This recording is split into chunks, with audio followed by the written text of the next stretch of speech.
Think twice about whether you need to go to A&E. The First Minister's plea as the number of COVID patients in hospitals in Wales rises. It comes as the Welsh Government decides whether to introduce vaccine passports here. That's Wales Today at 6:30. In Wales, as the number...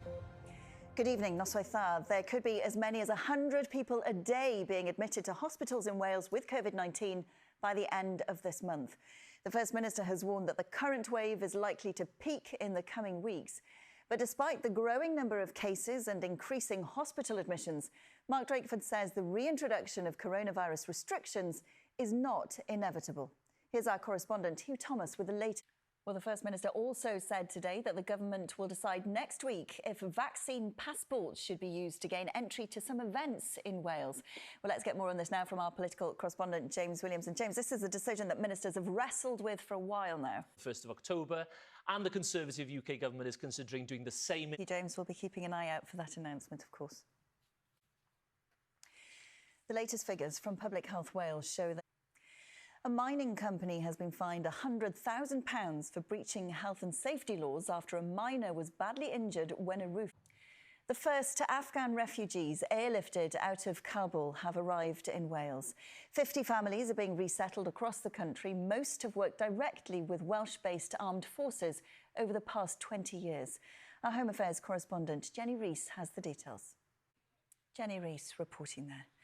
The Welsh Government says it's a step closer to establishing a full medical school in North Wales. It's announced that more students will be able to spend all of their training at Bangor University in future.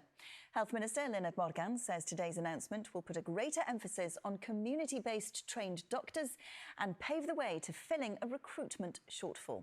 From Bangor, here's Liam Evans. This is Wales Today, still to come in the programme. The director of cult film Twin Town has a new film out and it has its premiere tonight.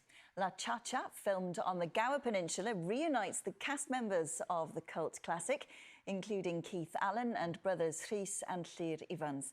Well, our reporter Rhys Williams is at the premiere in Llanelli for us tonight. Rhys, very jealous. Rhys, thank you very much.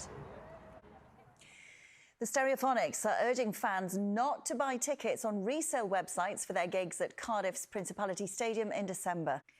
Now, an iconic railway bridge in Gwynedd is closing for 3 months for major renovation work. More than 1,000 pieces of decaying timber and metal will be replaced on the Barmouth Viaduct. It's the largest renovation in history of the Victorian structure and will ensure it can continue to do the job for which it was originally built 150 years ago. Here's Craig Duggan.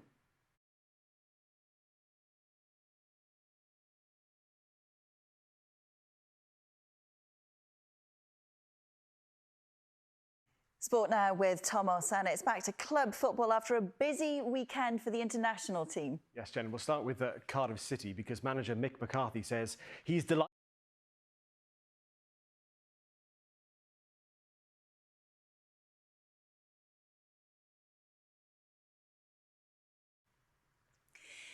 Now, 90-year-old Les Nab was evacuated to Mid-Wales from Liverpool during the Second World War.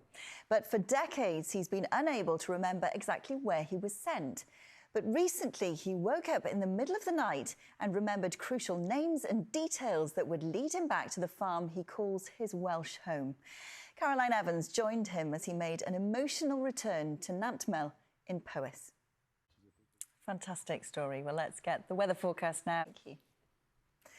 And that is Wales Today. We'll be back at 10:30 tonight with a roundup of the day's top stories. But until then, from all of us on the programme, have a great Friday evening. Bye-bye.